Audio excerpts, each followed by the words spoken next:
Ito dapat ang inyong dapat malaman. Yes, mga Mima. So, ano nga ba ito? So, bago natin pagpatuloy ang ating pag-support today's video, kung bago ka pa lang sa aking channel, please subscribe po, like, and pakita rin po natin guys ang notification bell upang ma-update po tayo tuwing ako po nag-upload patungkol sa Team Kalingap. And please support po natin ang buong Team Kalingap, especially po kila Kalingap Rab at Kuya Bal.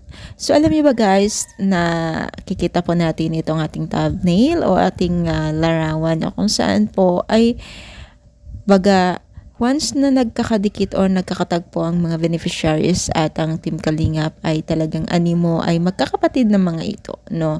Sa likod ng kanilang tawa, smile o ngiti dito sa larawan na ito ay may kaakibat na kalungkutan din paminsan-minsan. So, kahit anong sinasabi nila or akala nyo ba yung pambabash ninyo sa kanila ay hindi masakit sa kanila, 100% iniiyakan nila yan kasi alam naman natin ang mga beneficiaries ng Team Kalingap ay hindi po sila sanay sa larangan ng social media na nasasabihan ng ganito kasi hindi naman sila yung content creator, di ba?